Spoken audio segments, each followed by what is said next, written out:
Welcome back to the Context Coaching Podcast. We are blessed to be joined today by Andrew Barragan, head softball coach at Hollister High School, home of the number 5 team in the nation, NorCal champions, and he also serves as the director of the Hollister Blackjack Softball Club. Coach, thanks for taking the time to hang out today. Thanks, Coach. I appreciate it very much. All right, let's dive in. Here we go. Take us through your background as a coach. How did you end up in this business? What was the process for you getting into this and the steps you've had along the way?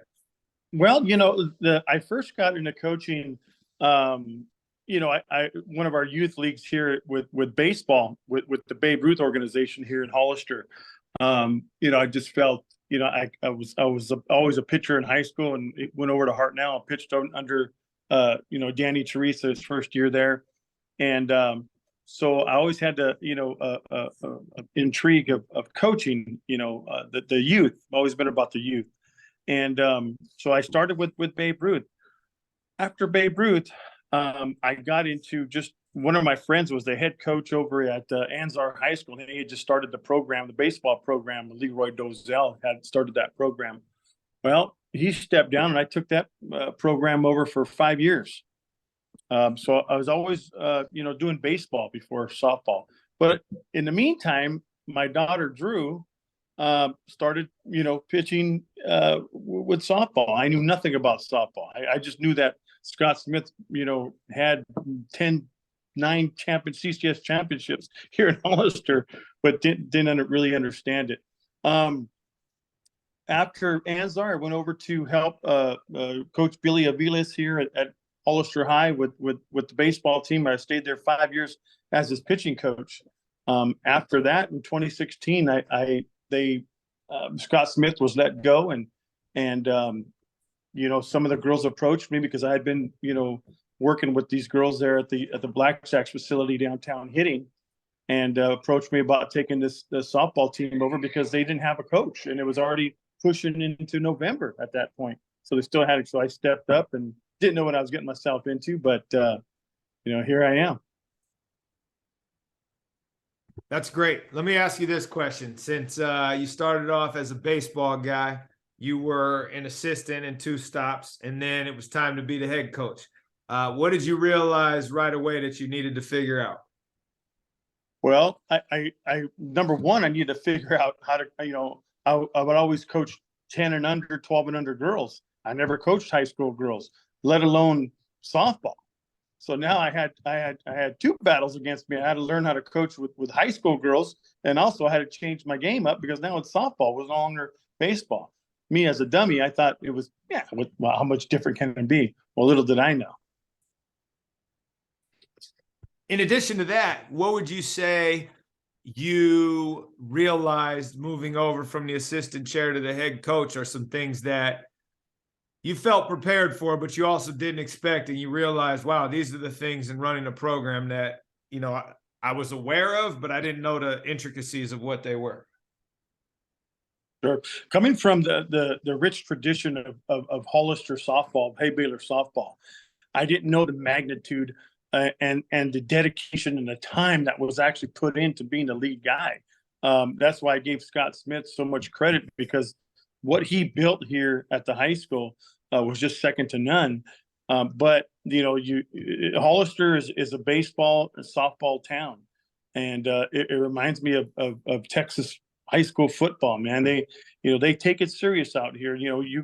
During tryouts, you'll see parents sitting out on the sides in lawn chairs watching your tryouts. So it's a grueling process, but I think the biggest surprise to me was how much dedication and how much time that was put in, to be a head coach, for the softball program. So that was the adjustment I had to make.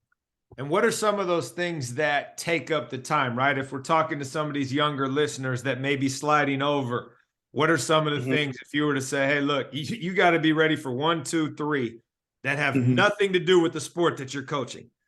Right. I think they have to be ready. And again, it was something that was brought upon to me from the girls that, hey, look, coach, we're trying to get to this certain point. I took over and I had 3 D1 players when I took over this team. I had Kelly Heen from Hawaii, Britt Rossi from Hawaii, Susie Brookshire from Sac State. And they came to me and says, look, this is what we need to do. This is what we need from you to get to this point. So, hey man, practicing 3 hours a day, 6 days a week.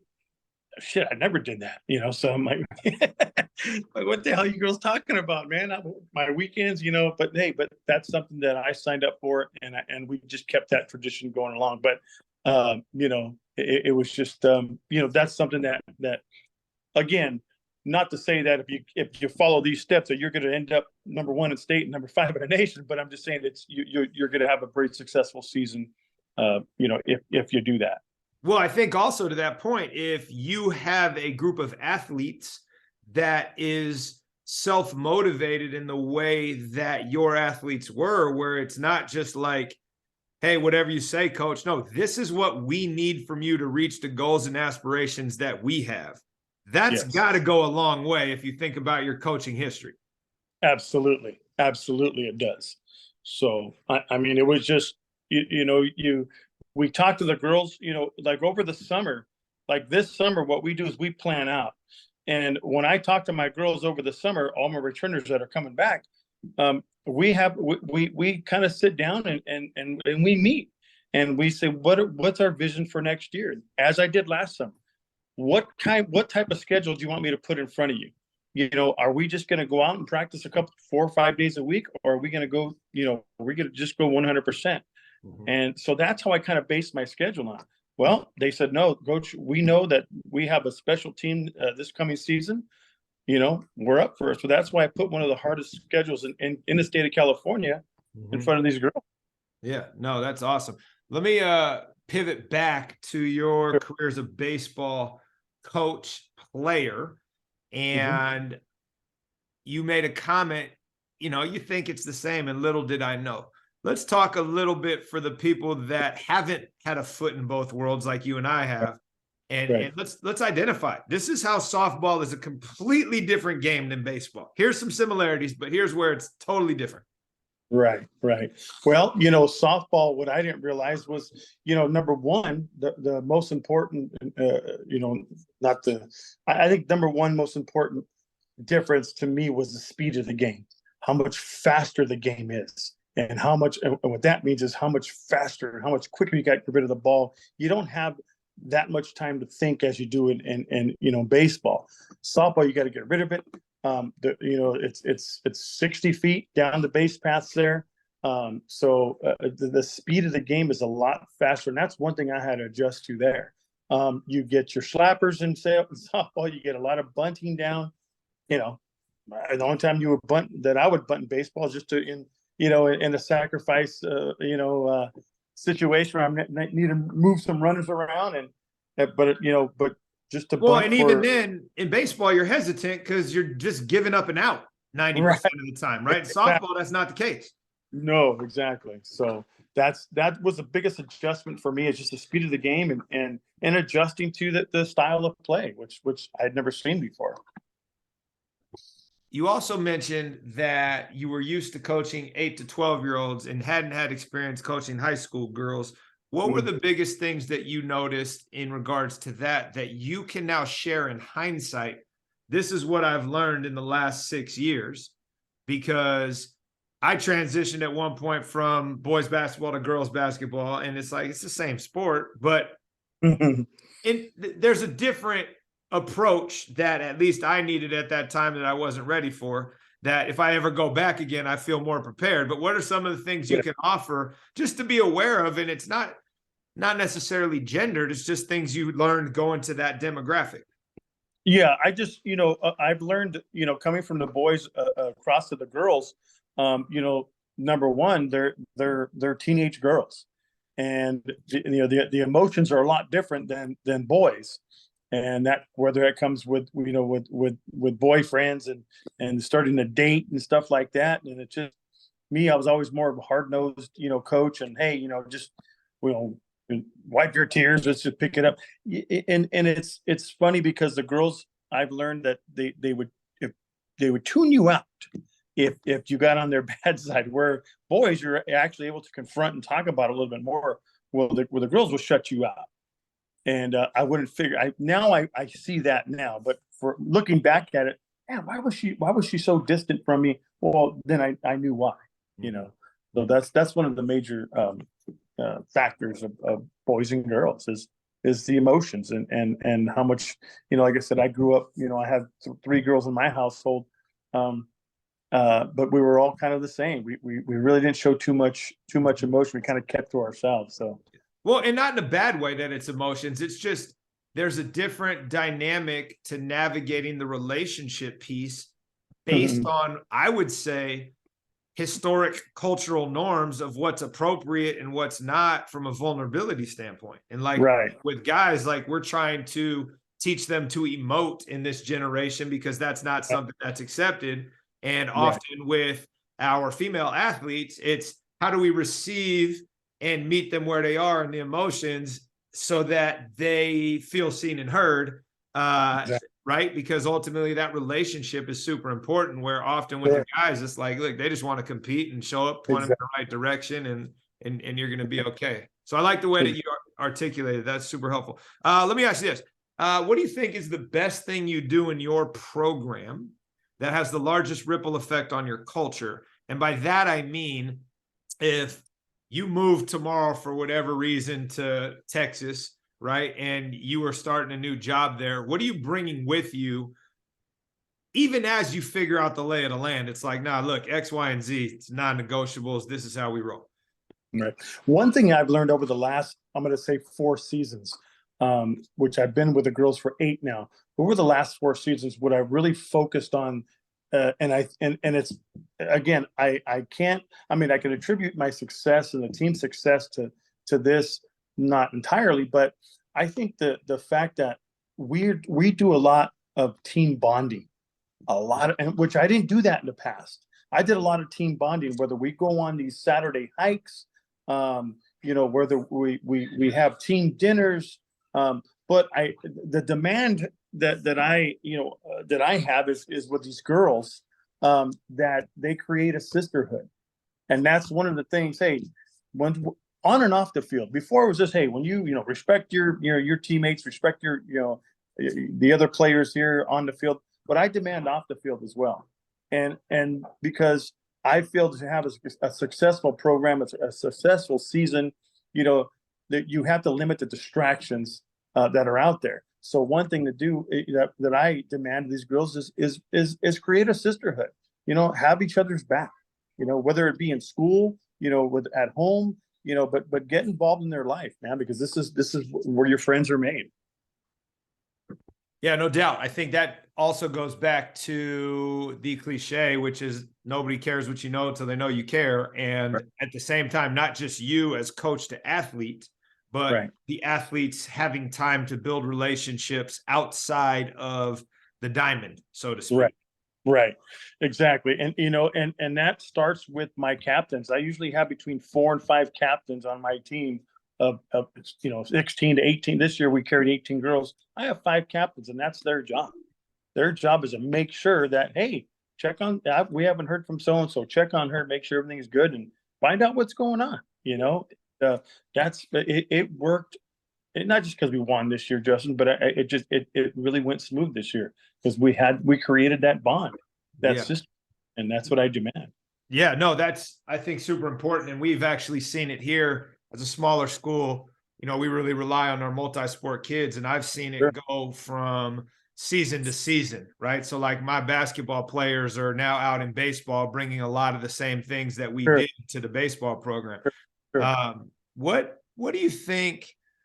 Over the years, you coach baseball. Hollister has obviously a huge sports culture in the town and has had a ton of success across the board. What have you learned watching other teams as you wander around and maybe one of your athletes is playing field hockey or whatever, and you go watch the game? What have you learned watching other sports that maybe aren't softball specific that you've been able to steal and add into your own coaching approach? I just think what I learned personally myself was just how involved the assistant coaches, how involved your coaching staff should be as well. Before, if I was a lead guy, just watching other programs and other schools, at that matter, just how much involvement your assistant coaches have, and that work. And again, I brought that. I opened up a little bit more. Again, I'm the guy who makes the final decision, but over the last 3 years, I really watched other programs and how much involvement that these assistant coaches had. And that's one thing I wasn't really doing at the beginning. But I've learned to adjust to that and realize how important your outfield coach is, your infield coach, your hitting coach, all that good stuff, man. But I did pick that up from other programs that we have here at the high school, football, basketball. That's right. In other schools, I looked at St. Francis just the other day, man. They got 6 coaches on their bench, and they all have a role, they all have a job, but and they all get together and they talk, and in between innings, and that's that's something that I finally did. So yeah, no, and the reason I always ask that is I feel like often as coaches we get tunnel vision of where we can get information, and we have all these resources around us, but it's like, well, hell, why would I go talk to the water polo coach about basketball? Yet right. I sit here every day and watch water polo practice. Right. And so right. I think often, especially younger coaches, as they're coming in, don't realize that those resources are readily available if they recognize what they are. Sure. The other thing I was curious about, as more softball specific, how do you scaffold using your assistants practices from an efficiency and growth standpoint in regards to, hey, I've been doing this for this long, this is the growth we figured out, this is how I do things, and it produces the optimal result?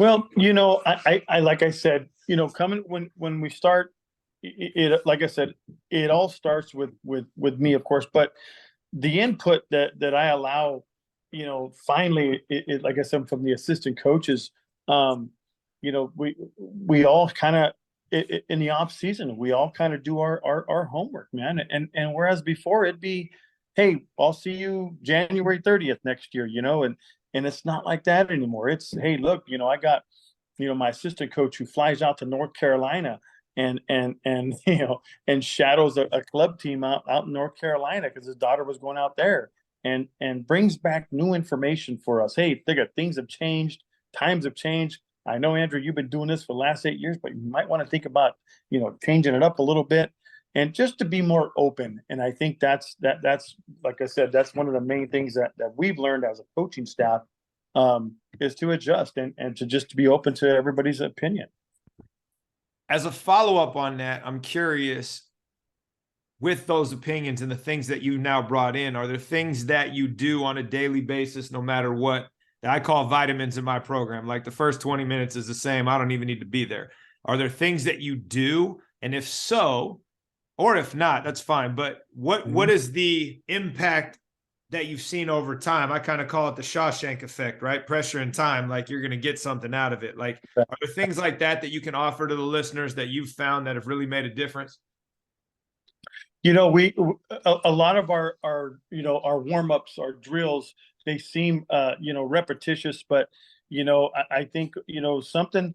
It's funny because I could show up late to practice, and the girls were already in the routine, where other teams in the past, they would just be sitting there and waiting for coach to show up, where I could pull up a few minutes late, and they're already doing our everyday drills, or they know what to do. And like I told them this year, it's just like steering the ship, man. They understand what they need to do. And same with the coaching staff. It's the same thing that we do. It's successful, and we want to make sure that we keep our practice plans in place. The practice plan is hanging up and my board every day at practice. After they do their everyday warm-ups, they look at it and they just jump right into it without even asking.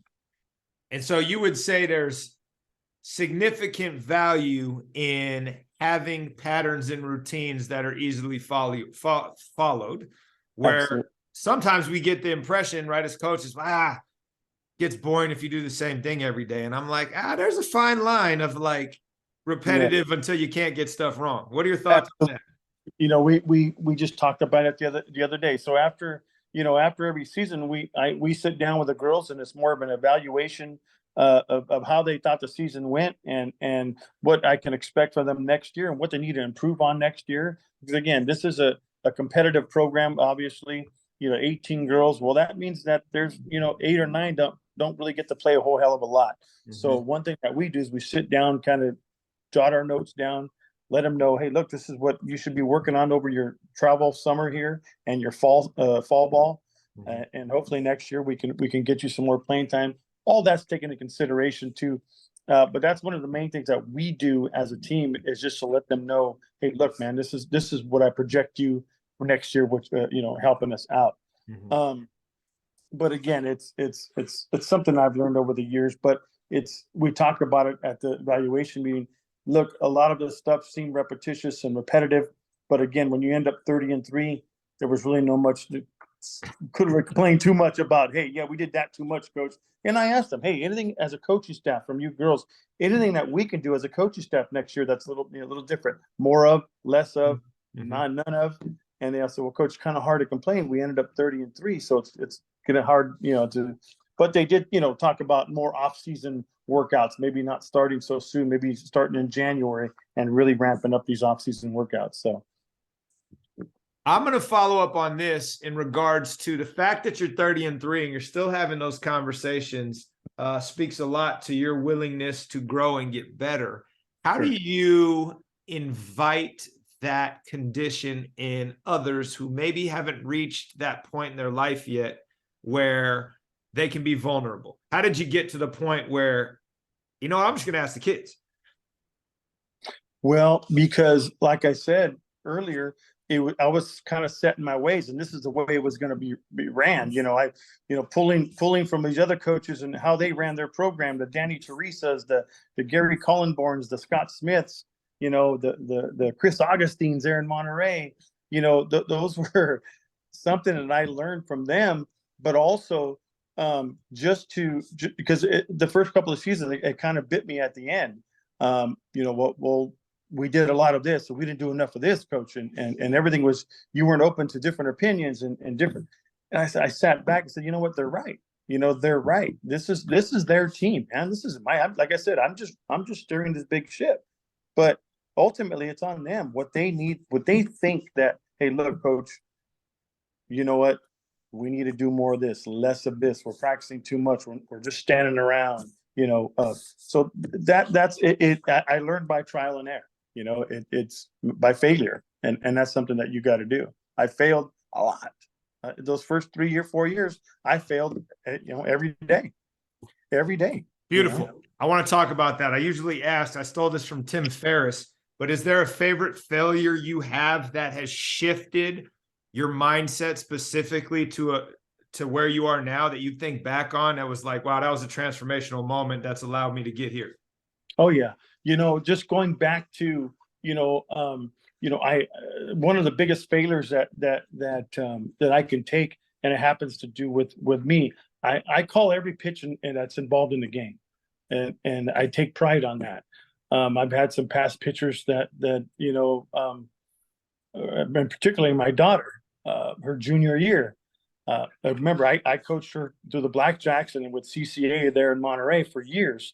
But when she got to me, so her mother didn't want our daughter to pitch for me. So Drew pitched over in Monte Vista for her first 2 years. So I finally got her to come over to Hollister her junior year. Well, here I am. Hey, this is our program. Drew, you're Monte Vista. This is Hollister, Baylor Nation over here, and you're going to do it this way. One of the biggest failures that I had, though, was where really kind of opened my eyes was, like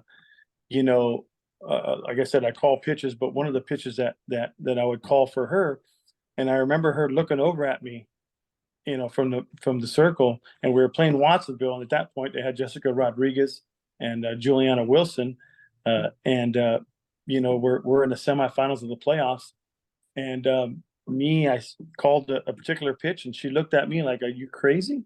And I said, "No, man, this is."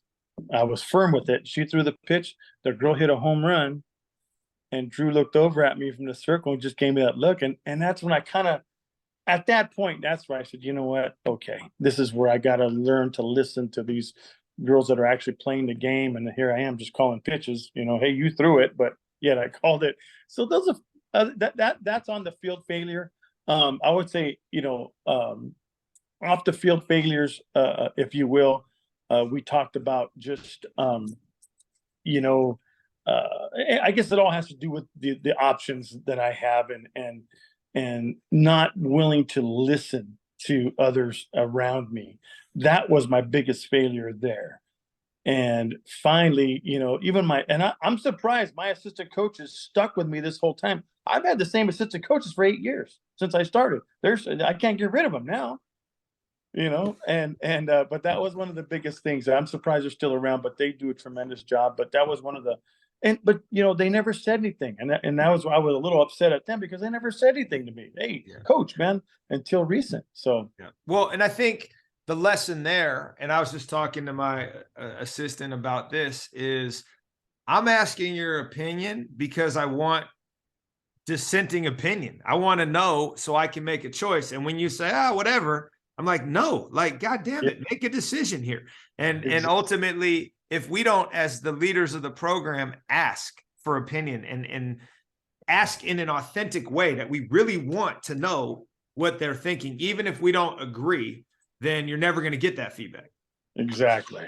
And I think in my case, I think the assistants were afraid to say anything of how I was going to react. And until, like I said, we've gotten, and these are guys I grew up with in this town in the last 30, 40 years, that we played ball together. And hey, come on over, let's coach softball, so we've come a long way. Like I said, the assistant coaches, without them, this team wouldn't be anywhere. So yeah, that's usually the case for all of us. So I'm glad that you feel the same way. Sure. All right, let me ask this. You've coached a lot of kids that have gone on to play collegiately, and those that haven't, whether they didn't want to or they weren't quite at that level. What would you say is the biggest difference between a college player and a high school player? If you had to capture for those listening, like, wow, okay, if I want to be here, these are the things that make that person different. Right. The biggest difference to me is just, Justin, is just the dedication that these college players put in, because I've had girls that are just, out of this world when it comes to talent, and just like, wow, you're not going to go play the next level. I mean, my gosh, we had a right fielder 5-6 years ago, Chloe Cortez. I'll never forget her. One of the best outfielders I've ever had. Speedster, lefty, just first team all league. Just had no desire to play after. She just wanted to play her high school career, and that was it. But but again, the biggest difference, it's not so much the talent, but it's just the hard work to get to that point and how far you want to take it. And the world of travel ball now has evolved, and it's in high school sports now. So there's one girl on my team that doesn't play travel ball. The other 17 are fully active in travel ball. So again, that's the dedication that we're talking about there. So yeah.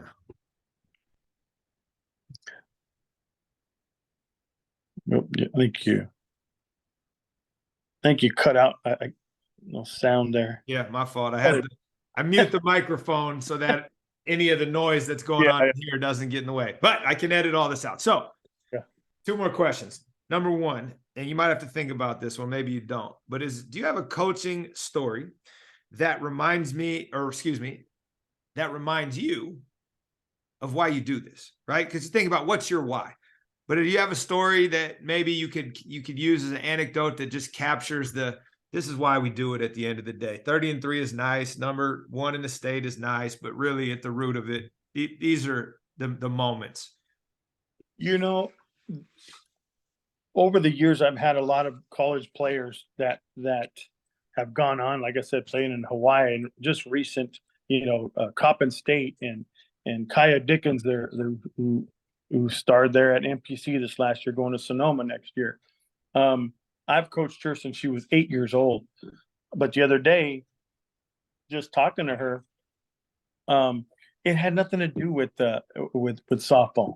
it was just the whole life lessons that we were moving and guiding her all along.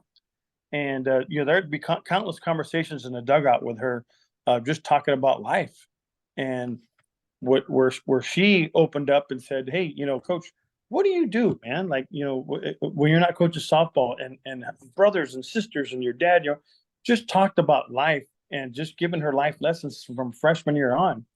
And for her to come back and uh, you know, tell her stories and, "Hey, coach, I remember that one conversation we had. It really helped me out." And that's the gratitude, that's the gratification that I get. That's the most important to me, and that's my why. Like, this is why I do it. It has nothing to do with softball. It's about life lessons and making productive young ladies out of these girls when they grow up. Yeah, no doubt. And I think that will resonate with most people that do what we do. Sure. All right, this is my last one, and this one can be a doozy. We'll see what you do with it. What have you most recently changed your mind on? And by that, doesn't have to be softball related, but it's the growth mindset question of, hey, I used to be entrenched over here. Now I'm over here. And here's why I changed my opinion on this. I think it's just the patience.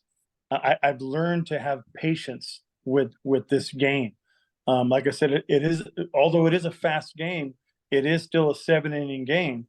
And remember, I came from the world of travel ball where we're chasing the clock of the 70 minutes or 80 minutes, and we get 3 or 4 innings in. And the adjustment that I had to make was making a lineup that's built for 3 or 4 innings. But now we're in high school ball, and one of the biggest adjustments I made was my lineup as going to a 7-inning ball game. But just having the patience to do that, and that's one of the things that I do recommend for the younger coaches that are just getting into softball is patience, because the number one, first and foremost, you're dealing with young females that are teenage girls. That's where you have to have the patience right there.